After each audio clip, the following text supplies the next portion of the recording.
அல்ஹம்துலில்லாஹி ரப்பில் ஆலமீன் வஸ்ஸலாத்து வஸ்ஸலாமு அலா ரசூலில்லாஹி வ ஆலிஹி வ ஸஹ்பிஹி அஜ்மாயின் வமன் தபிஅஹு வ தாஅஹு பித்தீனி இலா யௌமித்தீன். கண்ணியத்திற்குரிய எல்லாம் வல்ல அல்லாஹுவின் நல்லடியார்களே, அல்லாஹுடைய பேரருளால் ரமலான் மாதத்தினுடைய ஒற்றைப்படை இரவுகளில் ஒரு இரவான 25வது இரவின் வழிபாடுகளை நிறைவேற்றிவிட்டு அல்லாஹுடைய ஆலயத்தில் நாம் அனைவரும் ஒன்று திரண்டிருக்கிறோம். வாழ கற்றுத்தரும் இஸ்லாம் என்ற தலைப்பின் கீழ் தொடர்ச்சியாக பொருளாதாரம் குறித்த இஸ்லாமிய மார்க்கத்தின் சில அடிப்படை அறிவுரைகளை நாம் அறிந்து கொண்டு வருகிறோம். கடந்த தினத்தில் வீட்டிற்கு வரக்கூடிய விருந்தாளிகளை அவர்களுக்கான உபகரணங்களை ஏற்படுத்தி கொடுத்து விருந்தளிப்பது என்பது ஈமானோடு சம்பந்தப்பட்ட காரியம். நபிமார்களும் இதை செய்திருக்கிறார்கள், அல்லாஹுடைய ரசூலும் இதை செய்திருக்கிறார்கள், ஏனைய நல்லோர்களும் இதை செய்திருக்கிறார்கள். இதை செய்வதனால் அல்லாஹ்விடத்தில் எண்ணிலடங்காத கூலிகள் கிடைக்கும் என்ற பல கெட்ட தகவல்களை நேற்றைய தினத்தில் நாம் அறிந்து கொண்டோம். அதனுடைய தொடர்ச்சியாக இன்ஷா அல்லாஹ் இன்றைய தினம் இந்த பொருளாதாரத்தை நாம் தான தர்மங்களாக செய்து கொண்டிருக்கிறோம். ஆனால் செய்யக்கூடிய அந்த தான தர்மத்தை இரட்டிப்பு மடங்கு கூலியை பெற்றுத்தரக்கூடிய காரியங்களையும் மார்க்கம் சொல்லித் தருகிறது. நாம் தொழக்கூடிய எந்த தொழுகையும் இரட்டிப்பு மடங்கில் மாறாது. நாம் வைக்கக்கூடிய நோன்புகள் இரட்டிப்பு மடங்கில் மாறாது. நாம் செய்யக்கூடிய ஹஜ்ஜி இரட்டிப்பு மடங்கில் மாறாது. ஆனால் நாம் கொடுக்கக்கூடிய சதக்காக்கள், நாம் செலவழிக்கக்கூடிய பொருளாதாரங்களை அல்லாஹ் 2 மடங்களாக மாற்றி விடுகிறான் என்ற அளவிற்கு சில அடிப்படை தர்மங்களை இஸ்லாம் சொல்லித் தருகிறது. அது என்ன தர்மம் என்பதை பற்றி தான் இன்ஷா அல்லாஹ் இன்றைய தினத்தில் நாம் அறிந்து கொள்ள இருக்கிறோம். முதலாவதாக அல்லாஹ் திருமறை குர்ஆனில் சூரா பக்கரா என்ற 2வது அத்தியாயத்தினுடைய 215வது வசனத்தில் அல்லாஹ் பேசுகிறான். யஸ்அலூனக மாதா யுன்ஃபிகூன், எதை செலவு செய்ய என்று நபி அவர்கள் உங்களிடத்தில் கேட்கிறார்கள்.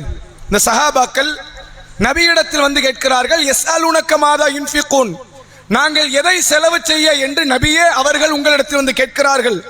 குல், நபியே நீங்கள் சொல்லுங்கள், மா அன்ஃபக்து மின் கைரின், நல்லதில் இருந்து நீங்கள் எதை செலவு செய்தாலும் சரி, ஃபலில் வாலிதைன், உங்கள் பெற்றோர்களுக்காக, ஒல் அக்ரபீன், உங்களுடைய நெருங்கிய உறவினர்களுக்காக, ஒல் யதாமா, அனாதைகளுக்காக, ஒல் மசாக்கின், ஏழைகளுக்காக, வப்ன சபீல், வழிபோக்கர்களுக்காக நீங்கள் எதை செய்தாலும் சரி அது நல்லதுதான். ஒமா தஃபாலு மின் கைரின், நீங்கள் செய்யக்கூடிய எந்த ஒரு நல்லதாக இருந்தாலும் சரி, ஃபஇன்னல்லாஹ பிஹி அலீம், அல்லாஹ் அதை நன்கறிந்தவனாக இருக்கிறான் என்று அல்லாஹ் சொல்றான். நபியிடத்துல சஹாபாக்கள் வந்து கேட்கிறாங்க, அல்லாஹ்வுடைய தூதரே நாங்க எதை தர்மம் செய்ய? அப்ப அல்லாஹ் பதில் கொடுக்கிறான், நபி இப்படி சொல்லுங்க, எதனாலும் நல்லது தர்மம் பண்ணுங்க, ஆனா யாருக்கு கொடுங்க? உங்கள் பெற்றோர்களுக்கு கொடுங்க, உங்கள் உறவுக்காரர்களுக்கு கொடுங்க, அனாதைகளுக்கு கொடுங்க, வழிபோக்கர்களுக்கு கொடுங்க. இது மாதிரியான யாரெல்லாம் இல்லாப்பட்டவர்கள் இருக்கிறார்களோ அவர்களுக்கு நீங்கள் முன்னுரிமை கொடுக்க வேண்டும் என்று மார்க்கம் சொல்கிறது. நபிகள் நாயகம் ஸல்லல்லாஹு அலைஹி வஸல்லம் அவர்கள் சொல்கிறார்கள், அல் யதுல் உல்யா கைரு மினல் யது சுஃப்லா, உயர்ந்திருக்கிற கை இருக்கிறதே அது தாழ்ந்த கையை விட சிறந்தது. நீ கொடுக்கிற கையா இரு, வாங்குற கையா இருக்காது. அந்த உயர்ந்த கைதான் வாங்குற கை தாழ்ந்த கையை விட சிறந்தது என்று அல்லாஹ்வுடைய தூதர் அவர்கள் சொல்கிறார்கள். சொல்லிவிட்டு சொல்கிறார்கள், உன்னுடைய வாழ்வாதாரத்தில் எது எஞ்சி இருக்கிறதோ அதை நீங்கள் தர்மம் செய்யுங்கள். தர்மம் செய்யும் போது நெருங்கிய உறவுக்காரர்களை பார்த்து தர்மம் செய்யுங்கள். யாருக்கு முக்கியத்துவம் கொடுக்கணும்? என்னுடைய தந்தையின் சகோதரர்கள் இருக்கிறாங்களா, அவர்களுக்கு தேவையான்னு பாருங்க. என் தந்தையின் சகோதரிகள் இருக்கிறாங்களா, அவர்களுக்கு தேவையான்னு பாருங்க. என் தாயின் சகோதரர்கள், தாயின் சகோதரிகள், அவர்களுக்கு தேவையான்னு பாருங்க. என் சகோதர சகோதரிகள் இருக்கிறாங்களே அவங்களுக்கு தேவையான்னு பாருங்க. மனைவியினுடைய குடும்பத்தார்கள் இருக்கிறார்களே அவர்களுக்கு தேவையா என்று பாருங்கள். இப்படி நெருங்கிய இரத்த பந்த உடைய உறவுகளையும் திருமண பந்த உடைய உறவுகளையும் நீங்கள் முன்னிறுத்தி அவர்களுக்காக வேண்டி நீங்கள் தர்மம் செய்யுங்கள் என்று அல்லாஹ்வுடைய தூதர் அவர்கள் அதிகமாக நமக்கு வலியுறுத்தி இருக்கிறார்கள். ரசூலுல்லாஹ்வுடைய வாழ்க்கையை கூட நீங்க பார்க்கலாம். ஒரு முறை அல்லாஹ்வுடைய தூதர் அவர்கள் சொல்கிறார்கள், தன் இரத்த பந்த உறவுகளில் சில நபர்களை குறிப்பிட்டு சொல்றாங்க. இந்த நபர் இருக்கிறாரு, பேர் வரல அதுல ஹதீஸ்ல, இந்த நபர் இருக்கிறாரு, அந்த நபர் இருக்கிறாரு, இவர்கள் எனக்கு சொந்தக்காரர்கள் இல்லை, இவர்கள் எனக்கு நெருங்கியவர்கள் இல்லை. ரசூலுல்லாஹ் யார் குறிப்பிடுறாங்க? யாரையோ ஒருத்தர் சொல்லல, எல்லா ரத்த பந்த உறவுகளை குறிப்பிட்டு சொல்றாங்க. இன்ன நபர், அவர், இவர்னு ஒவ்வொரு நபரையா பேரை குறிப்பிட்டு இவர்கள் எனக்கு நெருங்கியவர்கள் இல்லை, மாறாக எனக்கு நெருங்கியவர்கள் யாரு தெரியுமா? இந்த அபூபக்கர் நெருங்கியவர், இந்த உமர் நெருங்கியவர், இந்த சஹாபாக்கள் நெருங்கியவர்கள், இந்த முஹாஜிர்கள் நெருங்கியவர்கள், இந்த அன்சாரிகள் நெருங்கியவர்கள், இந்த நபித்தோழர்கள் தான் எனக்கு நெருங்கியவர்களை தவிர என் உறவுக்காரர்கள் எனக்கு நெருங்கியவர்கள் இல்லை. யதார்த்தமா பாருங்க, ரசூலுல்லாஹ்க்கு யார் நெருங்கியவர்கள்? அபூஜஹல் நெருங்கியவன், அபூஜஹல் ரசூலுல்லாஹ்வுக்கு நெருங்கியவன், அபூ லஹப் ரசூலுல்லாஹ்வுக்கு நெருங்கியவன். இவர்கள் எல்லாம் ரசூலுல்லாஹ்வுக்கு இரத்த பந்த உறவுகள். ஆனால் ரசூலுல்லாஹ் சொல்றாங்க இவர்கள் எனக்கு நெருங்கியவர்கள் இல்லை. யார் உண்மையில் இரத்த பந்தமே இல்லையோ அவங்கள ரசூலுல்லாஹ் குறிப்பிட்டு சொல்றாங்க. அபூபக்கர் இரத்த பந்தமா, உமர் இரத்த பந்தமா? இரத்த பந்தம்லாம் கிடையாது, எல்லாம் இஸ்லாத்துக்காக ஒண்ணு சேர்ந்தாங்க. ரசூலுல்லாஹ் சொல்றாங்க அபூபக்கர் நெருங்கி வருங்கிறாங்க, உமர் நெருங்கி வருங்கிறாங்க. என்ன காரணம்? இத கொள்கை பிரிவுங்கிறாங்க. என்ன காரணம்? அவர்கள் என்னதான் என் இரத்த பந்த உறவுகளாக இருந்தாலும் சரி, மரணத்துக்கு அப்புறம் நானும் அவங்களும் ஒன்னா இருக்க போறது இல்லை. அப்ப எதுக்கு நான் அவனை நேசிக்கணும்? எதுக்கு நான் அவங்க கூட நெருக்கத்தோடு இருக்கணும்? இவர்கள் என்னதான் என் இரத்த பந்தம் இல்லை என்றாலும் மௌத்துக்கு அப்புறம் நான் இவங்க கூட தான் இருக்க போறேன். இந்த அபூபக்கர் கூட, இந்த உமர் கூட, இந்த சஹாபாக்கள் கூட, இந்த சஹாபிய பெண்மணிகள் கூட, என் தோழர்கள், என் தோழியர்கள் கூட தான் இருக்கிறேன். அதனால் எனது இரத்த பந்த உறவுகள் எனக்கு நெருங்கியவர்கள் இல்லை, என் தோழர்கள் தான் எனக்கு நெருங்கியவர்கள் சொல்லிட்டு ரசூலுல்லாஹ் சொல்றாங்க. ஆனாலும் கூட என் இரத்த பந்த உறவுகளை நான் பசுமையாகத்தான் வைத்திருப்பேன். கொள்கையில சண்டை வந்துருச்சு. நீ வேற கடவுளை கும்பிடுற, நான் உண்மையான கடவுளை வணங்கி கொண்டிருக்கிறேன். ஓ மார்க்க வேற, என் மார்க்க வேற, ஓ தத்துவம் வேற, என் தத்துவம் வேற.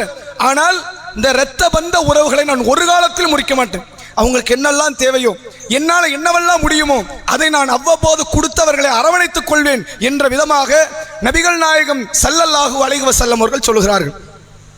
இன்னைக்கு தர்மம் செய்யற சிந்தனை வருது இல்ல, யாருமே தன்னுடைய உறவுக்காரர்களை பார்க்கணுங்கிற எண்ணம் வரல.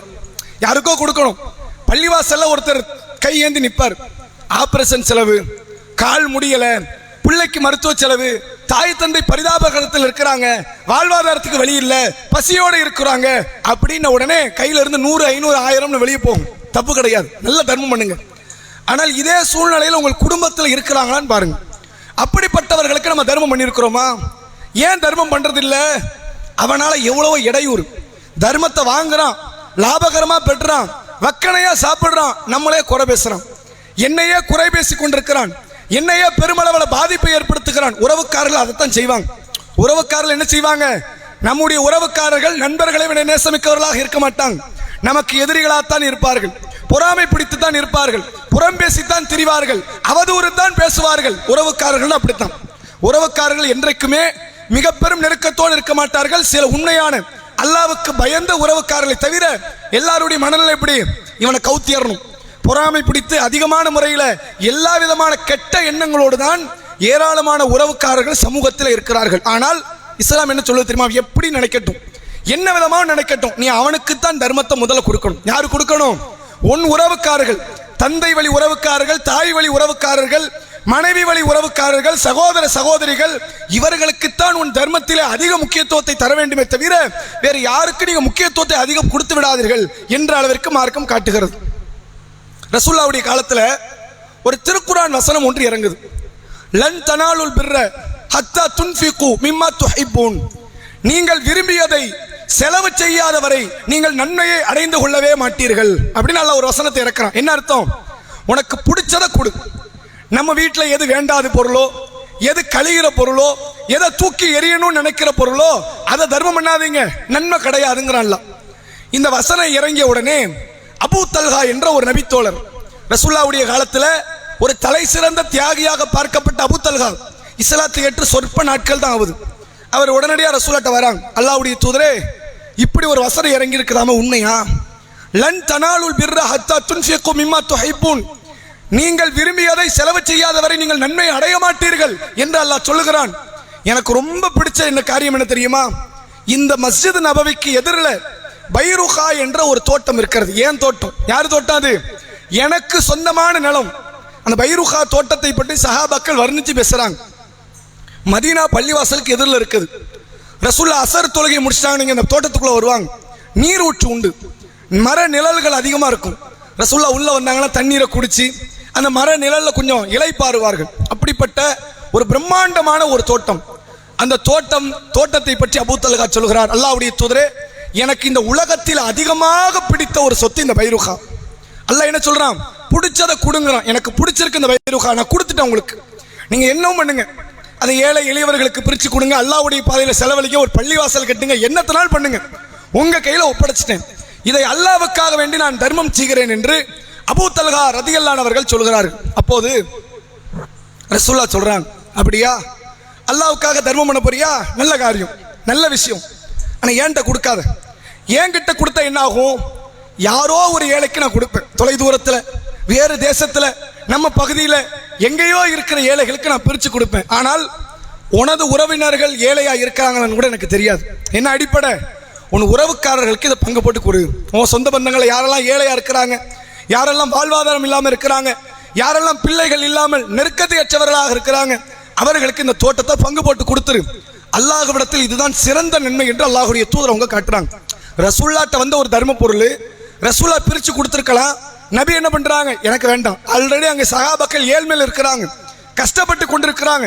ஆனால் ரசூலுல்லாஹ் அந்த தர்ம பொருளை எடுத்து சஹாபாக்களுக்கு கொடுக்கல, தான் பெற்றுக்கொள்ளல. என்ன செஞ்சாங்க, உங்களுடைய உறவுக்காரர்களுக்கு அதை பங்கு பிரித்து கொடுத்து விடுங்கள்.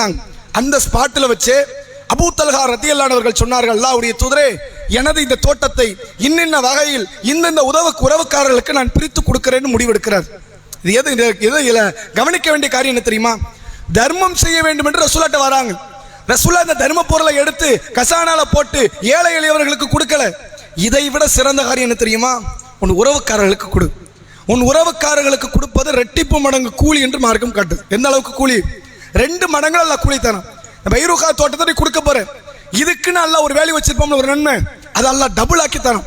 நன்மைகளை ரெட்டிப்பாக்குகிறான். எப்போ தருவான், உன் உறவுக்காரர்களுக்கு கொடு. உங்க சித்தப்பா பெரியப்பன் இருப்பாங்கல்ல, உங்க சாச்சி மாமின்னு இருப்பாங்கல்ல, உங்களுடைய மனைவி வழி சொந்தங்கள் இருப்பாங்கல்ல, சகோதர சகோதரி வழி சொந்தங்கள் இருப்பாங்கல்ல, அவங்களுக்கு கொஞ்சம் கொடுங்க. அதனால் அல்லாஹ் உங்களுக்கு 2 மடங்கு கூலியை தருவான் என்று மார்க்கம் சொல்கிறது. அதே போன்று ரசூலுல்லாஹ் வாழ்க்கையில் நடந்த இன்னொரு சம்பவம். ரசூலுல்லாஹ் பெருநாள் தொழுகையில் நிற்கிறாங்க.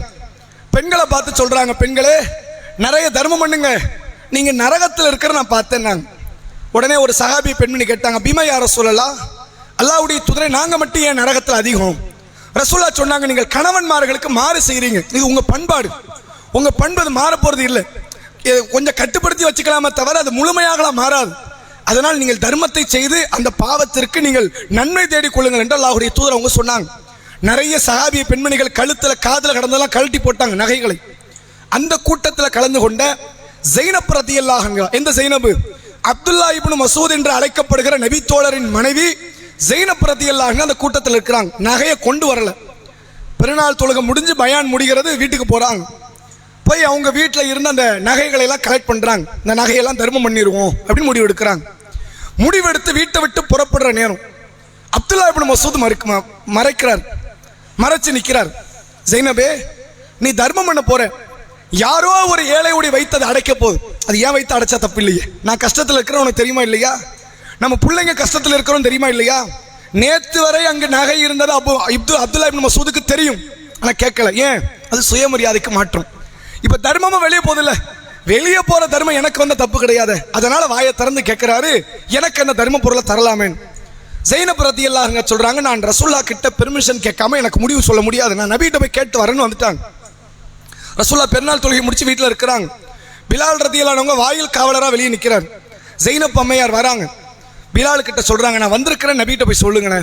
பிலால் ரலியல்லாஹு அன்ஹு உள்ள வராங்க. உள்ள வந்து சொல்றாங்க, அல்லாஹ்வுடைய தூதரே, உங்களை பார்க்க ஸைனப் வந்திருக்கிறாங்க. இப்போ ரசூலுல்லாஹ் கேட்குறாங்க, எந்த ஸைனப் வந்திருக்கிறாங்க? ஸைனப் ரசூலுல்லாஹ் காலத்தில் நிறைய பேர் உண்டு. ரசூலுல்லாஹ் மனைவியே 2 Zainab, Zainab bint Jahsh, Zainab bint Khuzaima. ரசூலுல்லாஹ் மகளே ஒரு ஸைனப் உண்டு. நிறைய ஸைனப் இருக்கும்போது குழப்பம் வருமா இல்லையா? ரசூலுல்லாஹ் கேட்குறாங்க, எந்த ஸைனப்? அப்துல்லா பிலால் ரலியல்லாஹு அன்ஹு அவங்க சொல்றாங்க, அப்துல்லா இப்னு மசூதுடைய மனைவி ஸைனப் வந்திருக்கிறாங்க. இப்போ ரசூலுல்லாஹ் சொல்றாங்க, உள்ள வர அனுமதி கொடுங்க. உள்ள வந்தாச்சு. அவங்க கேட்குறாங்க, அல்லாஹ்வுடைய தூதரே, தர்மம் பண்ணுங்க. நீங்க நாங்களாம் நரகத்தோட்டு தப்பிக்க தர்மம் ஒரு முக்கியமான ஒரு பகடக்காய், அதை யூஸ் பண்ணி தான் சொர்க்கம் போக முடியும். இப்போ தர்மம் பண்ண முடிவுக்கு நான் வந்துட்டேன். ஆனால் தர்மம் செய்வதற்கு முன்பாக என் கணவர் இவ்வாறு கேட்கிறார், அந்த பொருளாதாரத்தை தான் அவர் கொடுக்க சொல்றார். அவர் கேட்கிறார், கடனில் இருக்கிறார், பாதிக்கப்பட்டிருக்கிறார், ஏழ்மையில இருக்கிறார். எனக்கும் தெரியும் அவர் பொய்யெல்லாம் சொல்ல, உண்மையில அவர் ஏழ்மையில தான் இருக்கிறார். நான் அவருக்கு கொடுக்கலாமா அல்லது உங்கள்கிட்ட கொடுக்கணுமா அப்படின்னு கேட்குறாங்க. ரசூலுல்லாஹ் சொல்றாங்க, உங்கள் கணவர்கிட்டயே கொண்டு போய் கொடுத்துருங்க, 2 கூலி. நான் யார்கிட்ட கொடுங்க? உங்கள் கணவர்கிட்டயே கொடுங்க. எத்தனை கூலி? அல்லாஹ் உங்களுக்கு 2 மடங்கில் கூலியை தருவான். என்ன காரணம்? தர்மத்துக்கு தர்மமாச்சு. உறவை பேணியதற்கு உறவை பேணிய நன்மையை அல்லாஹ் ரப்புல் ஆலமீன் தருகிறான் என்று நபிகள் நாயகம் ஸல்லல்லாஹு அலைஹி வஸல்லம் அவர்கள் சொல்கிறார்கள். சஹாபாக்களை மற்ற நபரை கூட பார்க்கலாம். ஒரு முறை ரசூல்லாவுக்கு ஒரு பட்டாடை அன்பளிப்பாக வேற ஒரு தேசத்து மன்னர் தராரு. அவர் இஸ்லாத்தை ஏற்றுக்கிட்டார். ரசூல்லாவுக்கு ஒரு பிரம்மாண்டமான பட்டாடை வருது. அதை பார்த்தோன்னே ரசூல்லா என்ன பண்ணுறாங்க, நம்ம தோழர்கள் யாருக்காவது கொடுக்கணும்னு உமர் கையில் கொடுத்துட்டாங்க. உமர் என்ன பண்ணுறாரு, வீட்டுக்கு போய் அந்த பட்டாடையை போட்டுட்டு வந்துட்டார். ரசூல்லாவுக்கு கடுமையான கோபம். ரசூல்லா கேட்குறாங்க, பட்டாடை உங்களுக்கு அன்பளிப்பாக கொடுத்தேன், நீங்கள் போட கொடுக்கல. பட்டாடை ஆண்களுக்கு ஹராமா இல்லையா? நீங்கள் எப்படி அதை போடலாம்? இதை கலட்டி உங்களுடைய வீடுகளில் இருக்கக்கூடிய உங்கள் பெண்களுக்கு கொடுத்துருங்க. அதை பங்கு பிரித்து உமர் ரத்தியலானவர்கள் மாற்று மதத்தில், இந்த உமருக்கு சொந்தக்காரர்கள் மாற்று மதத்தில் இருக்கிறாங்கல்ல, அவன் பட்டாடை போட்ட மார்க்கத்தை தடை இல்லையே, அவர்களுக்கும் தன் வீட்டு பெண்களுக்கும் இதை பங்கு பிரித்து கொடுத்தார்கள் என்ற செய்தியை பார்க்க முடிகிறது. இந்த உறவை பேணக்கூடிய காரியத்தில், இஸ்லாத்துக்கு மாற்றமான காரியத்தில் ஒருவர் இருந்தால் கூட அவர்களுக்கு தான தர்மங்களை செய்து சதக்காக்களை செய்து நன்மை பெறக்கூடிய காரியத்தை இஸ்லாம் அதிகமாக வலியுறுத்தி அறிவுறுத்துகிறது. இன்னைக்கு இந்த நம்முடைய சமுதாயத்தினுடைய நிலைமை பாருங்க. வெளியே போய் சதக்கா லட்சம் ரூபாய் கொடுக்க தயார். ஆனால் சொந்த பந்தங்களாக, உறவுக்காரர்களாக, சகோதரர்களாக, சகோதரிகளாக இருக்கக்கூடியவர்களுக்கு கொஞ்சம் பொருளாதாரத்தை கொடுத்து அரவணைக்கணுங்கிற எண்ணம் வரல. நீங்க உண்மையில கொடுத்தா என்ன தெரியுமா நினைப்பாங்க, வாங்கிக்குவாங்க. வாங்கிட்டு சொல்லுவாங்க, என்ன பொல்லாத பொருளாதாரத்தை தந்துட்டான், இவன் தந்துதான் வாழணும் இருக்குதான்னு கேட்கத்தான் செய்வார்கள். அவ்வளோத்தையும் வாங்கிட்டு இருந்தமா சொல்லுவாங்க.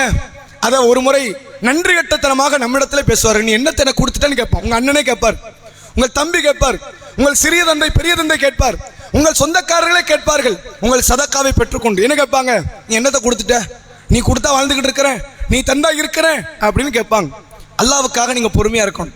ரசூல்லா சொன்னாங்க, 3 நபர்கள் இருக்கிறார்கள், மறுமை நாளில் அல்லாஹ்வுடைய கருணை கண் கூட அவர்கள் மீது படாது. லா யந்துருல்லாஹ இலைஹி, அவர்களை அல்லாஹ் பார்க்க மாட்டான். வலா யுஸக்கீஹிம், அவர்களை அல்லாஹ் பரிசுத்தப்படுத்த மாட்டான். வலஹும் அதாபுன் அலீம், அவர்களுக்கு துன்புறுத்தும் வேதனை இருக்கிறது. அதில் ஒரு சாரார் யார் தெரியுமா? செய்த தர்மத்தை சொல்லி காட்டுபவர். ஏன் சொல்லி காட்ட அந்த உறவுக்காரர் வைப்பார். யாரோ ஒரு வெளியே ஒரு யாசம் கேட்கிற ஒருத்தர் நிற்கிறாருங்க, ஒரு 500 ரூபாய் தூக்கி போட்டு போறீங்க, நீங்க அவர் முகத்தை பார்க்கல, அவர் உங்க முகத்தை பார்க்கல, நீங்களே அதை மறந்துடுவீங்க. உங்க சொந்தக்காரர் ஒருத்தர் இருக்கிறார், அவருக்கு ஒரு 5000 ரூபாய் கொடுக்குறீங்க, நீங்க அவனால ஏதாவது ஒரு தொந்தரவு வரும்போதெல்லாம் ஷைத்தான் தூண்டுவான், சொல்லி காட்டிரு. 5000 ரூபாய் நான் கொடுத்தேன்டா அன்னைக்கு, உன் மனைவியுடைய மருத்துவ செலவுக்கு நான் தானடா 2 லட்சம் கொடுத்தேன், உன் வீட்டு பிரச்சனைக்கு நான் தானடா பொருளாதாரத்தை கொடுத்தேன். அதை ஷைத்தான் தூண்டுவான். நீ தப்பித்தவரை கூட வாயை திறந்து சொல்லிடாது. ஏன்? நீ கொடுத்தது அல்லாவுக்காக கொடுத்துட்ட, அல்லாஹ் கிட்டையே கொடுத்த மாதிரி நினைச்சுக்க. சொல்லி காட்டிடாத, சொல்லி காட்டி உன்னுடைய நன்மைகளை நீ பாழாக்கி விடாது என்று மார்க்கம் சொல்கிறது. உறவுக்காரர்களுக்கு தான் கொடுக்கணும் அதிக முக்கியத்துவம். எந்த அளவிற்கு மார்க்கம் சொல்கிறது என்று கேட்டால், ரப்பிடத்தில் மிகப்பெரிய கூலி இந்த உறவை பேணக்கூடியதற்கு. நபி அவர்கள் சொன்னார்கள், லைசல் முகாஃபி, பதிலுக்கு பதில் ஒருவர் உறவை பேணுவார்ல, எனக்கு அவன் சாப்பாடு கொடுத்தா நானும் கொடுத்தேன், எனக்கு அவன் சலாம் சொன்னா நானும் சொன்னேன், என்னை அவன் நலம் விசாரித்தான் நானும் விசாரித்தேன் என்று ஒருவன் உறவை பேணுவானே, இவன் உறவை பேணக்கூடியவனே கிடையாது. உண்மையில் உறவை பேணக்கூடியவன் யார் தெரியுமா? தன்னை நிராகரித்து, தனக்கு எதிராக நடந்து, தனக்கு எதிராக சூழ்ச்சி செய்து உறவை முறித்து வாழக்கூடியவனிடத்தில் இவன் உறவை பேணுகிறானோ அவன் தான் உண்மையில் உறவை பேணியவன். நாங்கள் சொல்ல பாருங்களேன், அண்ணங்காரர் ஏதாவது ஒரு குர்பானி கறி கொடுத்து விடுவார், தம்பிக்காரர் அதை ஞாபகம் வச்சுக்கிட்டு அடுத்த வருஷம் இவர் குர்பானி கறி கொஞ்சம் கூடுதலாக கொடுத்துருவார். ஏன்னா உறவை பேண்டுறாங்க, நானும் என் அண்ணனும் அவ்வளோ க்ளோஸ் அப்படிம்பாங்க. இது உறவை பேண்டது இல்லை. அண்ணங்காரர் நம்மளை பற்றி பார்த்துருக்கவே மாட்டார்.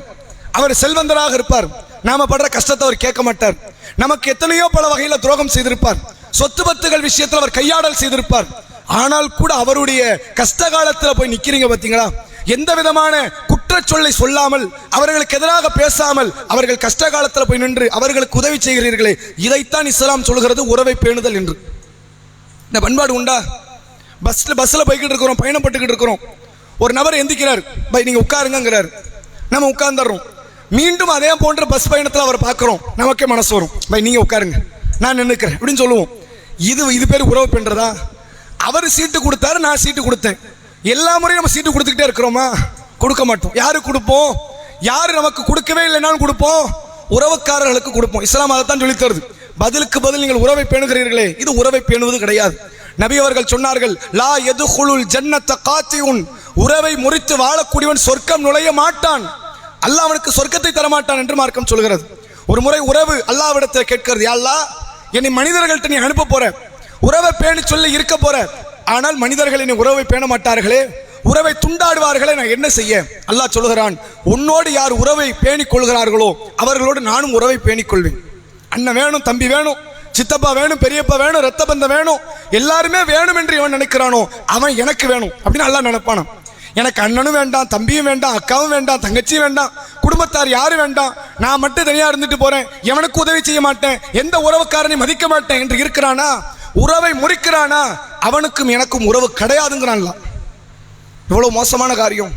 சதக்காக்களை, உறவினர்களை பார்த்து அதிகமாக நீங்கள் செலவு செய்யுங்கள். அதுதான் அல்லாஹ்விடத்தில் பெருங்கூலி. ரசூல் அதுக்கு தான் அறிவுமுற்றாங்க. நிறைய செய்யுங்க, ஆனால் யாருக்கு செய்யுங்கள்? உங்கள் பெற்றோர்கள்ட்ட இருந்து ஆரம்பிங்க. தாய்க்கு கொடுங்க, தந்தைக்கு கொடுங்க. நபி அவர்கள் உங்கள் நேசத்திற்குரியவர்களாக பார்த்து அவர்களுக்கு நீங்க கொடுங்கன்னாங்க. உங்களுடைய உறவுக்காரர்களை பார்த்து கொடுங்கன்னாங்க. இரத்த பந்த உறவுகள் எந்த நேரத்திலும் அதை சிதைந்து விடாமல் பார்த்து கொள்ளுங்கள். இந்த நேரத்தில் இந்த பொருளாதாரத்தை அதற்கு செலவழிச்சிருக்கலாமா இல்லையா? நீ யோசிக்கலாம். நாம பாதிக்கப்பட்ட ஒரு நேரத்தில் நம்மை உதாசீனப்படுத்தியவர்கள் அந்த உறவுக்காரர்கள். நாம ஏழ்மையில் இருக்கும் பொழுது நம்மை ஒரு நல்ல காரியத்தில் கூட அழைக்காதவர்கள் அந்த உறவுக்காரர்கள். நாம பெருமளவில் சிரமத்தில் இருக்கும்போது வந்து ஒரு வார்த்தை கூட கேட்காதவர்கள் அந்த உறவுக்காரர்கள். இப்படிலாம் நம்மளை கேவலப்படுத்தினாங்கல்ல, இப்படி நடந்திருக்குமா இல்லையா? இஸ்லாம் அதுக்கு சொல்லக்கூடிய பதிலடி என்ன தெரியுமா? நீ செல்வத்தை நிறைய சேர்த்துக்க, நிறைய சம்பாதி, போட்டி போட்டே சம்பாதி, அதை அதே உறவுக்காரர்களுக்கு கொண்டு போய் அன்பளிப்பாக கொடு, அதே உறவுக்காரர்களுக்கு தேவைப்படும் போது கொடு. கொடுத்துட்டு அன்னைக்கு நீ அப்படி பண்ண பார்த்தியா சொல்லி காட்டாத, பொறுமையாக அந்த இடத்த விட்டு கடந்து போயிரு. அவனுக்கு கொடுக்கிற தண்டனையில பெரும் தண்டனை இஸ்லாம் இதைத்தான் சொல்லி தருகிறது. இந்த வாழ்ந்து காட்டுறதுன்னு சொல்லுவாங்கல்ல, துரோகம் பண்ணாத, பொறாமப்படாத, கேடுகட்ட காரியத்தில் ஈடுபடாத. எவன் உன்னை இழிவாக நினைத்தானோ அவன் முன்னாடி நீ வாழ்ந்து காட்டு. அவனுக்கு ஒரு உதவி செய்யக்கூடிய நிலைக்கு அல்லாஹ் என்ன ஆளாக்கணும் என்ற நிலையில் ஒரு வாழ்க்கையை வாழ்ந்து காட்டு. இதை செய்வதற்கு இந்த பொருளாதாரம் தேவை. இந்த பொருளாதாரத்தை சம்பாதித்து உறவுகளை அனுசரித்து வாழ சொல்லி இஸ்லாமிய மார்க்கம் சொல்லுகிறது. நீங்க பார்க்கலாம், சொத்து பத்து பிரிக்கிற நேரத்தை தாங்க அண்ணன் தம்பி விரோதிகளாக மாறுகிறார்கள். வாப்பா ஹயாத்தா இருக்கிற போது அண்ணன் தம்பி கை குலுக்கி பழக்குவாங்க. அப்ப எப்படி தெரியுமா? பாப்பாவை நீ பார்த்துக்கைய, உமாவை நான் பார்த்துக்கிறேன். ஏன்னா உமா வீட்டுக்கு வந்து மனைவியோட சேர்ந்து வேலை செய்யணும்ல. என் மனைவியால வேலை செய்ய முடியல, உமா கறி நான் கூட்டு போயிட்டேன் அப்படின்னா உமா கறி கொஞ்சம் வேலை செஞ்சிருவா. வாப்பா நீ பார்த்துக்காத, தண்டம் ஒன்றும் வேஸ்ட். இப்படிலாம் பேசுவாங்க பிள்ளைங்க. எப்படி? வாப்பாவை நீ பார்த்துக்க, அவரை வச்சுட்டு எனக்கு எந்த யூஸும் கிடையாதுன்றாங்க. படுக்கையில் கடந்தாச்சுன்னு வைங்க, படுக்கையில் கடந்து மௌத்தானதுக்கு அப்புறம் பேரம் பேசுவாங்க. வாப்பாவை நாளில் கடைசி வரைக்கும் பார்த்தேன், அவருக்கு மலஜெல்லாம் அள்ளி போட்டது நாளில், அவ்வளோத்தையும் பேசி அந்த உறவு கிட்ட இருந்து எப்படி சொத்தை லாபகப்படுத்துறதுங்கிறதுக்கான எல்லா திட்டமும் நடக்கும். மௌத்து நேரம் தாங்க நெருங்கும், அதுக்குள்ள வீட்டில் மஷோரா நடக்கும். இந்த வீட்டை எப்படி வாங்கலாம், நான் மருத்துவமனைக்கு 5 லட்சம் கொடுத்தேன்னு சொல்லுங்க, அப்படி சொல்லுங்க, இப்படி சொல்லுங்கன்னு வீட்டில் மஷோரா பண்ணிட்டு வந்து அந்த சொத்தை லாபகப்படுத்தக்கூடிய எல்லா காரியத்திலும் யார் ஈடுபடுகிறார்கள்? சொந்த பந்தங்கள், உறவுக்காரர்கள், இரத்த பந்தம் உடையவர்கள். இப்போ இஸ்லாம் சொல்லுகிறது, நீ சதக்கா கொடுக்க தகுதி வாய்ந்த உறவுன்னு சொல்லுது. இவன் பிடிங்கிட்டு வரான், அவனுக்கு தரமாட்டேன், நான் உனக்கு கொடுக்கவே மாட்டேன். அல்லாஹ் கிட்ட இது எவ்வளோ பெரிய வேதனை தெரியுமா? சுயமரியாதையற்ற ஒரு காரியம், பொருளாதாரத்துக்கு அல்பையா தெரிகிற ஒரு காரியம், அது அல்லாமல் ரப்பிடத்தில் பெரும் தண்டனையை பெற்று தரக்கூடிய ஒரு காரியம். உறவுக்காரர்களுக்கு நிறைய விட்டு கொடுத்து போங்க. ஒரு முறை அண்ணன் வரான், அண்ணனுக்கு இந்த வீடு தேவைப்படுகிறது, சண்டை எடுக்கிறாரா, விட்டுட்டு போயிருங்க, ரப்பு நமக்கு தருவான்னு நினைங்க. உங்களால் இயலாது என்ற பட்சத்தில் தவிர மற்ற நேரத்தில் சொத்துக்களை விட்டு கொடுங்கள். சொத்துக்களை விட சொந்தங்கள் தான் முக்கியம் என்ற மனநிலையில் வாழுங்க. சஹாபாக்கள் மக்காவை விட்டு வெளியேறினார்கள் தெரியுமா? மக்காவிலிருந்து வெளியேறும்போது வீட்டை தூக்கிட்டு வந்தாங்களா? சொத்து பத்துகளை தூக்கிட்டு வந்தாங்களா? வியாபாரத்தை தூக்கிட்டு வந்தாங்களா? உடைகளை தூக்கிட்டு வந்தாங்களா? வாகனங்களை எடுத்துட்டு வந்தாங்களா? எதையுமே எடுத்துட்டு வரல. வெறும் கையோடு மதீனாவுக்குள் வந்தார்கள். 8 ஆண்டுகள் கழித்து மீண்டும் மதீனா நகரத்துக்குள்ள நுழைகிறாங்க. அவங்க சொத்து பத்துகள் இருந்தது, ஆனால் அது எதையுமே எடுக்கல. திருப்பி அவங்க வீடு இருந்தது, அதை எடுக்கல. அவங்களுடைய வாழ்வாதாரம் இருந்தது, எடுக்கல. அவங்க வியாபாரம் இருந்தது, எடுக்கல. வேண்டாம், எனக்கெல்லாம் வேற வழியில தருவான்ப்பா, இதை வச்சுதான் வாழணுங்கிற அவசியம் கிடையாது. எந்த உறவுக்காரர்கள் ஆரம்பத்தில் காஃபிர்களாக இருந்தார்களோ அதே உறவுக்காரர்கள் இவர்களுடைய சொத்துக்களை கையாடல் செய்தார்கள். சஹாபாக்கள் அதுக்கு சண்டை போடல, அலட்டி கொள்ளல. ரப்பு வேற வழியில தருவான்ப்பா, இது துன்யாவுடைய அற்ப உலகம், அற்ப சொத்துகள், இதையெல்லாம் பேச்சுக்கு நம்ம பேசிக்கிட்டு இருக்கிறோமே தவிர சொத்து பிரிக்கிற நேரத்தில் தான் அண்ணன் தம்பியினுடைய உள்ளத்தில் இருக்கிற வன்ம குணம் வெளியே வருகிறது. பொருளாதாரத்தில் எவ்வளோ மோசமாயிட்டான் பார்த்தீங்களா? நான் ஏன் உழைப்பை நம்பி என்னுடைய பொருளாதாரத்தை நான் நம்பி இருந்தேன்னா என் அண்ணனோடு உறவை நான் துண்டித்திருப்பேனா? என் அக்கா தங்கையோடைய சகோதர உறவை நான் துண்டித்திருப்பேனா? சகோதரிமார்கள் சண்டை போட வருவாங்க, கணவன்மார் தடுப்பார். சகோதரிமார்கள் அம்மா வாப்பா மௌத்துக்கு அப்புறம் வந்துடுவாங்க, எங்கள் வாப்பா சொத்துல எனக்கு ஒரு பங்கு தந்துரு, தரலன்னு சும்மா விட மாட்டேன். வாப்பா நீ பார்த்தியா, நீ கடைசி நேரத்தில் பார்க்கல, உங்கள் உமாவை பார்த்தியா பார்க்கல, வீட்டில் வேலைக்காரி மாதிரி நடத்திக்கிட்ட, மவுத்தானதுக்கு அப்புறம் என்ன, எங்கள் வாப்பா எனக்கு சொத்து கண்டிப்பாக பங்கு வேணும், பங்கு தரலன்னா நான் விட மாட்டேன் அப்படின்னு பேசுறது. அண்ணன் சாப்பிட்டுட்டு போறாங்கிற குறைஞ்சபட்சம் என்ன இருக்குதா? நம்ம தம்பி தானப்பா சாப்பிட்ற, வேற யாரு சாப்பிட போறா, சாப்பிட்டுட்டு போட்டோம் என்ன இருக்குதா?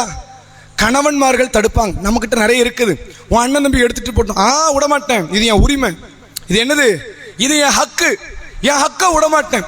அண்ணனுக்கு கூட விட்டு கொடுக்க மாட்டாங்களா ஹக்கை, தம்பிக்கு கூட, தங்கச்சிக்கு கூட, அக்காவுக்கு கூட தன்னுடைய ஹக்கை விட்டு கொடுக்க மாட்டாங்களாம். இவங்க தான் உறவை பேண்டுறாங்களாம். இவங்க யாரு? பெரும் செல்வத்தோடு இருந்தும் பெரும் வாழ்க்கையோடு வாழ்ந்திருந்தும் கூட சகோதர சகோதரியோட அற்ப ஒரு வீட்டுக்காக சண்டையிடுகிறார்களே. பொருளாதாரத்தில் எந்த இழிவு நிலைக்கு போயிட்டோம் பார்த்தீங்களா? பணத்தை சம்பாதிப்பவன் இஸ்லாமிய மார்க்கம் தடைன்னு சொல்லலை. அந்த பணத்திற்காக வேண்டி இஸ்லாம் சொன்ன ஒழுக்க முறைகளை எல்லாம் மாய்த்து கொண்டு வாழ்கிறானே, இதைத்தான் இஸ்லாம் தடை என்று சொல்கிறது. உறவுகளோடு அதிகமான முறையில் அனுசரணையோடு நடங்க. அவன் கடைசி வரைக்கும் புரிஞ்சிக்கவே மாட்டான். நீங்க எவ்வளோ கொடுத்தாலும் சரி மீண்டும் மீண்டும் திட்டுவார்கள். நபி அவர்கள்ட்ட ஒரு சஹாபி வந்து கேட்கிறார், அல்லாஹ்வுடைய தூதரே, நான் ஒரு நபரோடு, என் உறவுக்காரரோடு உறவை பேணுகிறேன். எப்படி பேணுவதுன்னு என்ன அர்த்தம்? அவனுக்கு ஒரு அன்பளிப்பு கொடுக்குறேன், ஒரு குர்பானி கறி கொடுக்குறேன், ஒரு ஃபித்ரா கொடுக்குறேன், என்னென்ன என்னால் முடியுமே அதெல்லாம் கொடுத்துக்கிட்டே இருக்கிறேன். ஆனால் அவங்க என்னை மதிக்கவே மாட்டேங்கிறாங்க. எல்லாத்தையும் வாங்கிக்கிறாங்க, என்ன பண்ண மாட்டேங்கிறாங்க? கடுகளவு மதிப்பு இல்லை. நான் என்ன செய்ய? நான் பேசாமல் விலகிட்டுமா? குறைஞ்சபட்சம் ஒரு மனுஷனுடைய உள்ள அதை நாங்கள் சொல்லுவோம், சுயமரியாதைன்னு இருக்குதா இல்லையா, தன்மானம்னு ஒன்று இருக்குதா இல்லையா? நான் உன்ட்ட வந்து எத்தனை நாளாக நான் கெஞ்ச, நானும் உன்ட்ட எவ்வளோ பேசுகிறேன், எவ்வளோ சலாம் சொல்கிறேன், எவ்வளோ கொடுக்குறேன், எல்லாத்தையும் வாங்கிக்கிறேன், ஆனால் மதிக்க மாட்டேங்கிறியே. இஸ்லாம் சொல்கிறது, நீ அதே நிலையை தொடரு, அல்லாவின் புறத்திலிருந்து உனக்கு ஒரு உதவியாளரை அல்லாஹ் ஏற்படுத்துவான் என்று மார்க்கம் சொல்கிறது. நீ செஞ்சது தப்பு, உறவை முறிச்சிருன்னு சொல்லலை, சரியாக தான் போய்கிட்டு இருக்கு, அப்படியே போன்னு மார்க்கம் சொல்லுது. ரசூல்லா அப்படியெல்லாம் கெஞ்சியதனுடைய விளைவுதான் இறுதி நேரத்தில் எத்தனையோ காஃபிர்களுடைய தலைமாட்டில் நின்று கலிமாவை சொல்லுவதற்காக வேண்டி நபி அவர்கள் போராடினார்கள். அதனுடைய ஒரு விளைவு, ஆரம்பத்தில் இஸ்லாத்தை வெறுத்த விரோதிகளில் ஒருவனான அபு சுஃபியான் பிற்காலத்தில் இஸ்லாத்தை ஏற்று பெரும் தியாகியாக மாறினார். நீங்கள் அர்ப்பணிப்பு குணமோ விட்டு கொடுக்கக்கூடிய பண்பாடு உங்கள்கிட்ட இல்லாதவரை ஒரு காலத்திலும் நீங்கள் இஸ்லாமிய மார்க்கத்தை சரிவர கடைபிடிக்க முடியாது. இறுதியாக ஒரு செய்தியை நான் உங்களுக்கு நினைவுபடுத்துறேன். ரசூல்லா சொல்றாங்க, முன்காலத்தில் வாழ்ந்த ஒரு குடும்பம், அவங்க என்ன செய்யறாங்க அப்படின்னா, தன்னுடைய வீட்டை, தன்னுடைய நிலத்தை வந்து வேற ஒருத்தருக்கு விற்கிறார். இவர் இஸ்லாமியர், ஒரு இஸ்லாமியர். முற்காலத்தில் ரசூலா காலத்துக்கு முன்னாடி வேற ஒரு நபியின் காலத்தில் ஒரு நபர் தன்னுடைய லேண்டை விற்கிறார். லேண்டை வாங்குறவர் யாரு? அவர் இன்னொரு முஸ்லீம். லேண்டை கொடுக்குறவர் ஒரு முஸ்லீமு, லேண்டை வாங்குறவர் ஒரு முஸ்லீம். இவர் வித்துட்டு போயிட்டார். லேண்டை வாங்கினவர் தோண்டி பார்க்கிறார், உள்ளுக்குள்ள ஒரு புதையல் இருக்கு. அடிச்சதுரா ஜாக்பாட்டு, சத்தம் காட்டாம எடுத்துட்டு போய் வித்தரணும்னு நினைக்கணும்ல. இவர் என்ன பண்றாரு? லேண்டை கொடுத்தவரை பிடிக்கிறார். வாங்க, உங்க லேண்டுக்குள்ள என்ன இருக்கு? புதையல் இருக்கு, தங்கமெல்லாம் இருக்கு. நான் லேண்டை தான் காசு கொடுத்து வாங்கினேன், தங்கத்தை நான் காசு கொடுத்து வாங்கல. ஒன்று இதுக்கு கரையத்தை வாங்கிக்கங்க, இல்லை தங்கத்தை வாங்கிக்கங்க. ஒன்று இதுக்கான மதிப்பு பொருளாதாரத்தை வாங்கிக்கங்க, இல்லை என்றால் இந்த தங்கத்தை அப்படி எடுத்துட்டு போயிருங்கிறாரு. அந்த முஸ்லீம் பாருங்க, சரி நல்ல ஆளா இருக்கிறான், ஏமாளி பேளா இருக்கிறான், தூக்கிட்டு வந்துடும் நினைச்சிருக்கணும்ல. அவர் பார்க்கிறார், நான் லேண்டை கொடுத்தேன், உள்ள இருக்கிறது எனக்கு தெரியாது, எனக்கு தெரிஞ்சிருந்தா நான் அப்போ எடுத்துட்டு போனோம் இல்லையே, வேற லேண்டை கொடுத்துட்டோம்ல. அப்புறம் அந்த லேண்டுக்குள்ள இருந்து எது வந்தா எனக்கு என்ன வந்துச்சு? நல்லது வரட்டும் கெட்டது வரட்டும், எனக்கு என்ன சம்பந்தம் இருக்கு? லேண்டை கொடுத்ததோட தங்கத்தையும் நான் கொடுத்துட்டேங்கிறார். இந்த பொருளாதாரங்க சம்பந்தமே இல்லை. இந்த ரெண்டு பேர் ரத்த பந்த உறவு கிடையாது, உறவுக்காரர்கள் கிடையாது, அண்ணன் தம்பி கிடையாது, சொந்த பந்தம் கிடையாது. ஆனால் எதுக்கு இங்க சண்டை நடக்குது? தங்கம் எனக்கு வேண்டான்னு சண்டை நடக்குது. எனக்கு வேண்டாம், அவர் சொல்றாரு இல்லை எனக்கு வேண்டாம். இன்னொரு நடுவராக இன்னொரு முஸ்லீமை கூப்பிடுறாங்க, நீங்க பதில் சொல்லுங்க. அப்ப அல்லாஹ் அந்த மனிதர் சொல்றார், உங்களுக்கு ஒரு ஆம்பளை பிள்ளை இருக்குல்ல, உங்களுக்கு ஒரு பொம்பளை பிள்ளை இருக்குல்ல, கல்யாணம் பண்ணி வச்சிருங்க, சம்பந்தக்காரராக இருங்க, அந்த சொத்துக்கள் அந்த பிள்ளைகிட்ட கொடுங்க. இப்போ உங்களுக்கு ஒரு மன திருப்தி வரும். நான் பயன்படுத்தல, அவர் பையன் தான் பயன்படுத்தினான்னு இவர் நினைப்பார். நான் பயன்படுத்தல, அவர் பொண்ணு தான் பயன்படுத்துன்னு இவர் நினைப்பார். நல்லபடியாக உங்க பிள்ளையில வாழும் அப்படின்னு ஒரு தீர்ப்பையும் கொடுத்துட்டு போறாங்க. இதை எதுக்கு உங்களுக்கு நினைவுபடுத்தணும் தெரியுமா? சொந்த பந்தமே இல்லாத இடத்தில் கூட விட்டு கொடுக்கிற மனநிலை கொண்டவர்கள் தான் முஸ்லிம்கள். சொந்த பந்தமா இருந்து கூட விட்டு கொடுக்காதவர்கள் யார்? தற்காலத்தில் வாழ்கிற முஸ்லிம்கள். இவன் சொந்தம் தான், விட்டு கொடுக்கவே மாட்டேனே, அண்ணங்காரன் தான் தம்பிக்காரன் தான், விட்டு கொடுக்கவே மாட்டேன்.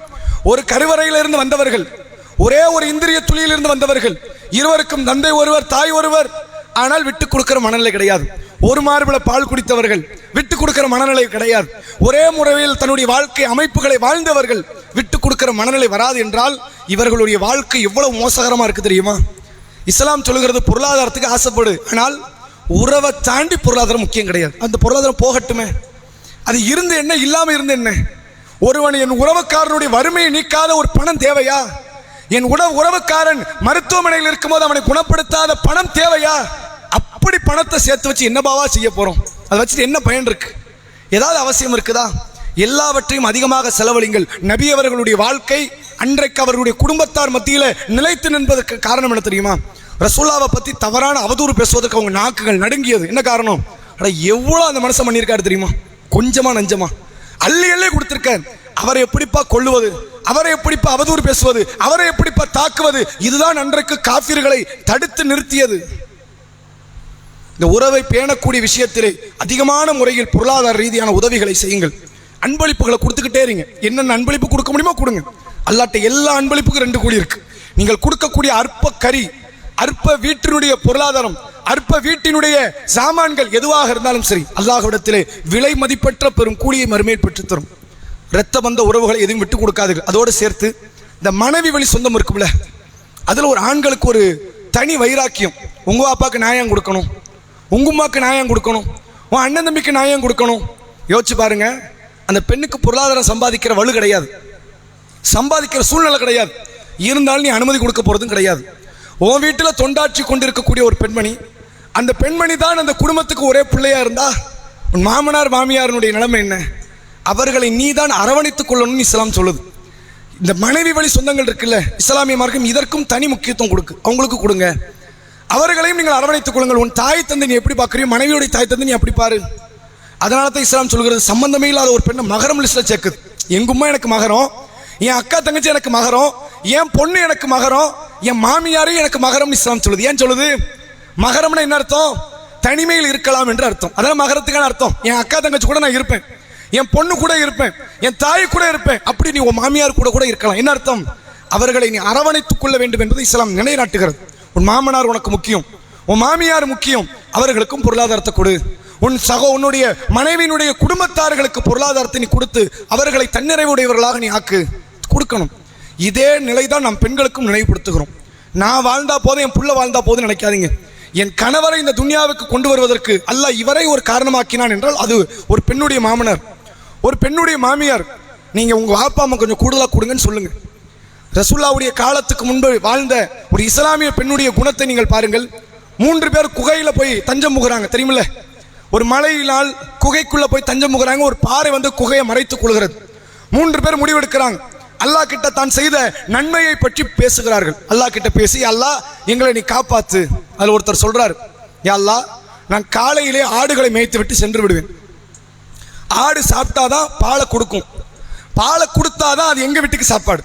அப்ப ஆடு மேய்க்க நான் போயிடுவேன். என்றைக்கும் மாலை நேரத்தில் தான் நான் வருவேன். வந்ததுக்கு அப்புறம் பாலை கொண்டு வருவோம்ல, அதுதான் எனக்கு, என் மனைவிக்கு, என் பிள்ளைங்களுக்கு, எங்க வாப்பா அம்மாக்கான உணவு. ஒரு நாள் நான் வருவதற்கு தாமதம் ஆயிடுச்சு, தொலை தூரத்துக்கு போயிட்டேன். திரும்பி வர்றதுக்கு என்ன ஆயிடுச்சு? தாமதம் ஆயிடுச்சு. என் தாய் தந்தை பட்டினியோட தூங்கிட்டாங்க. அவங்களை எழுப்ப எனக்கு மனசு இல்லை. அதே நேரத்தில் அவங்களுக்கு கொடுக்காம நான் சாப்பிடவோ என் மனைவி பிள்ளைக்கு கொடுக்கவோ எனக்கு மனசு இல்லை. நான் என்ன செஞ்சேன் தெரியுமா? யா அல்லாஹ், காலடியிலேயே உட்காந்துக்கிட்டு இருந்தேன். விடியற் காலை வந்து விட்டது. அதுக்கப்புறம் தான் எந்திரிச்சு அவங்க குடிக்கிறாங்க. பிறகு நாங்கள் குடித்தோம். என் பிள்ளைங்க எல்லாம் அந்த பாலை கேட்டுச்சு, உணவை கேட்டது, நான் அவர்களுக்கு கொடுக்கல அப்படின்னாங்க. யோசிச்சு பாருங்க, இப்படி ஒரு சம்பவம் ஊரில் உலகத்தில் நடக்குமா? நடந்தா மறுகணம் அங்க அடுத்த நாள் திருமண வாழ்க்கை தொடருமா? விவாகரத்தில் போய் நெடியும். இவருடைய அந்த தாய் தந்தை பேணுதலுக்கு அடிப்படை காரணம் யார் தெரியுமா? அவருடைய மனைவியும் ஒரு காரணம். நீங்க அம்மா அப்பா கொடுத்துட்டு எங்களுக்கு தாங்க போதும் அப்படி சொல்லாம அங்க நடத்திருக்குமா அந்த காரியம்? அந்த பெண்மணியினுடைய அந்த விட்டு கொடுக்கிற தன்மை இல்லாம அங்க நடக்குமா? உறவுக்காரர்களுக்கு அதிகமான முக்கியத்துவம் கொடுங்க. நாம பட்னி கடந்தாவது ஒரு உறவுக்கு உணவு கொடுக்கலாம், தப்பு கிடையாது. நாம வாழ்வாதாரத்தை இழந்தாவது இன்னொரு உறவுக்கு நம்ம கொடுக்கலாம், தப்பு கிடையாது. உறவுக்காரர்கள் குஃபாராகவே இருக்கட்டும், காஃபிராக, முஷ்ரிக்காக, நயவஞ்சகனாக இருக்கட்டும், ஆனால் அவர்கள் உறவினர்கள் என்பதை புரிந்து கொண்டு நம்ம எதை செய்ய முடியாது? துவா தான் செய்ய முடியாது. எதை செய்ய முடியாது? தொழதான் முடியாது, அவங்க இறந்து போயிட்டா. ஆனால் அதை தவிர எல்லா விதமான பொருளாதார உதவிகளையும் கொடுத்து இந்த உறவுகளை அதிக அளவிற்கு பேணிக் கொள்ளுங்கள். ரப்பிடத்தில் பெரும் கூலியை பெற்றுத்தரக்கூடிய மாண்பு கொண்ட ஒரு காரியம் உறவை பேணுதல். பொருளாதாரம் உள்ளவர்கள், பொருளாதாரத்தை பெற்றவர்கள் அதற்குரிய காரியங்களை செய்து வல்ல இறைவனிடத்தில் அதிகமான தௌஃபீக்கை பெற்றுக் கொள்ளுங்கள். வாஹிர் ஆனான் அல்ஹம்துலில்லாஹி ரப்பில் ஆலமீன். அஸ்ஸலாமு அலைக்கும் வரஹ்மத்துல்லாஹி வபரகாத்துஹு.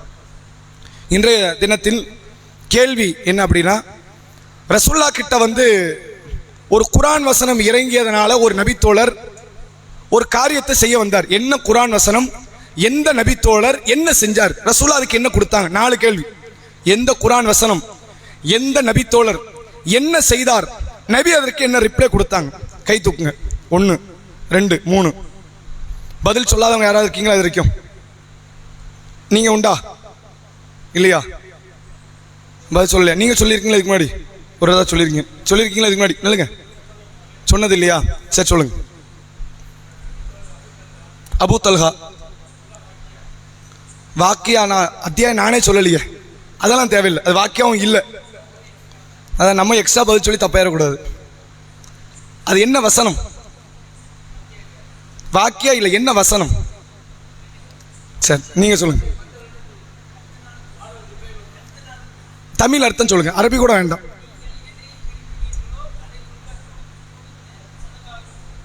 சரி,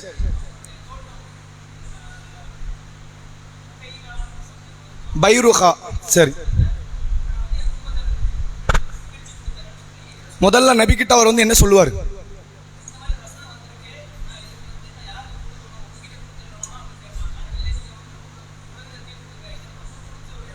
சரி, அபூ தல்ஹா என்ற நபி தோழர், அவர்கிட்ட பைருஹா என்ற ஒரு தோட்டம், பிரம்மாண்டமான தோட்டம் இருந்தது. அது முக்கியமான சொத்து. வசனத்தல்லா இறக்குறான், விரும்பியதை செலவு செஞ்சாதான் நன்மைங்கிறான்ல. அந்த வசனம் இறங்கியதுனால நபி கிட்ட கொண்டு வந்து சதக்காவை கொடுப்பாங்க. ரசூலா சொல்லுவாங்க, என்கிட்ட கொடுக்காத, என்கிட்ட கொடுத்தா நான் வேற ஏதோ ஒரு ஏழைக்கு போகும், கண்ணுக்கு தெரியாத ஒரு ஏழைக்கு, அதனால் உனக்கு உன்னுடைய உறவுக்காரர்களுக்கு நீ கொடுக்கணும் என்று அல்லாஹ்வுடைய தூதர் அவங்க சொல்லுவாங்க. அதை அவங்களும் செய்வாங்க. இதுதான் அதுக்கான சரியான பதில். அபூ தல்ஹாங்கிற பதில் சரியா இருந்தாலும் முழுமையான பதில் இதுதான் அப்படிங்கிறத நினைவுபடுத்துறோம். நாளைய தினத்தில் ஏதாவது ஒரு முக்கியமான ஒரு அமல் என்ற அடிப்படையில் நம்ம வந்து அதிகமாக சூரா ஃபாத்திஹா என்ற அத்தியாயத்தை ஓதுவதற்கு முயற்சி செய்யுங்கள். நம்ம எல்லாருக்குமே தெரியும்ல, சூரா ஃபாத்திஹாவுக்கு என்ன நன்மை அப்படின்னா, அல்லாஹ் ரப்புல் ஆலமீன் திருக்குறான்ல ஒரு அத்தியாயத்துக்கு தனி சிறப்பு இருக்குன்னு குரான்லேயே பேசியிருக்கிறான். அப்படின்னா சூரா ஃபாத்திஹா தான். சபா அல் மசானி, திரும்ப திரும்ப ஓதப்படக்கூடிய 7 அப்படின்னு நல்லா சொல்றான். இந்த சூரா ஃபாத்திஹா ஓதாதவருக்கு தொழுகை கிடையாதுன்னு மார்க்கம் சொல்லுது. சூரா ஃபாத்திஹாவை ஓதி நோய் நிவாரணத்தை தேடினார்கள் சஹாபாக்கள் என்று சொல்கிறது. அப்ப ஃபாத்திஹா சூரா எங்க ஓதுறது? தொழுகையில ஓதுறது நிறைய பேர் நினைக்கிறாங்க. அப்படி கிடையாது. இதுவும் அதிகமாக முணங்கி கொண்டே இருக்க வேண்டிய அத்தியாயங்கள் ஒன்று. அஜர்த்துமார்கள்லாம் செய்வாங்க ஃபாத்திஹா ஓதுறதுக்கு, இறந்து போனவர்களுக்கு ஹத்தம் ஓதுவ, அதே நேரத்தில் புது வீடு கட்டினால், திருமணத்திற்கு, இதுக்கெல்லாம் அந்த ஃபாத்திஹா சூறா பயன்படுத்துறாங்க. அப்படி மார்க்கம் சொல்லலை. எப்படி குல்வல்லா சூறாவை அடிக்கடி முணங்கி கொண்டே இருக்கிறோமோ, ஃபாத்திஹா சூறாவும் முணங்கி கொண்டு இருக்க, ஓதிக்கொண்டிருக்க அதிக தகுதி படைத்த திருக்குறானில் ஒரு சூறா ஃபாத்திஹா சூறா தான். ரசூல் ஸல்லல்லாஹு அலைஹி வஸல்லம் அவர்கள் மிக பிரம்மாண்டமான ஒரு பிரார்த்தனை சொன்னாங்க. ஒரு நாளைக்கு விரும்பியோ விரும்பாமல 17 முறை இந்த துவா செஞ்சுக்கிட்டே இருக்கிறோம் அல்லாஹ்ட்ட. அப்படிதானே? இஹ்தினஸ் ஸிராத்தல் முஸ்தகீம் ஸிராத்தல் லதீன அன்அம்த அலைஹிம் கைரில் மக்தூபி அலைஹிம் வலத்தாலின். யா அல்லாஹ், எங்களை நேரிய பாதையில் அமைத்து விடு, செலுத்து. யாருக்கு நீ அருள் புரிந்தாயோ அவர்கள் பாதை. அந்த அருள் புரிந்தவர்கள் யார்? நபிமார்கள். அல்லாஹ் கிட்ட இருந்து வஹீங்கிற அருளை பெற்றவங்க யாரு? நேர்வழியை நபிமார்கள். நபிமார்கள் பாதையில் எங்களை அனுப்பு. அந்த பாதை உன்னால் கோபிக்கப்பட்டவர்கள் வழியும் அல்ல, வழி தவறி சென்றவர்கள் வழியும் அல்ல, அப்படிப்பட்டவங்க பாதையை என்னை அனுப்பிடாத என்ற துவாவை விரும்பியோ விரும்பாமலோ ஒரு நாளைக்கு எத்தனை முறை கேட்கிறோம்? 17 முறை கேட்கிறோம். இந்த அளவிற்கு குவாலிட்டியாக ஒரு நாளைக்கு அதிகம் கேட்கிற துவா எதுவுமே கிடையாது. அப்படிப்பட்டதை உணர்ந்து இதை பிரார்த்தனையாக உணர்ந்து தினமும் இந்த சூறாவை அதிகமாக ஓதுங்கள். அல்லாஹ்விடத்தில் பிரம்மாண்டமான கூலி இருக்கிறது என்பதை நம்ம நினைவுபடுத்துகிறோம். இன்ஷா அல்லாஹ் நாளைய தினத்தில் இதனுடைய தொடர் நிகழ்ச்சி நடைபெறும். வாஹிரு தஅவானா அல்ஹம்துலில்லாஹி ரப்பில் ஆலமீன். அஸ்ஸலாமு அலைக்கும் வரஹ்மத்துல்லாஹி வபரகாத்துஹு.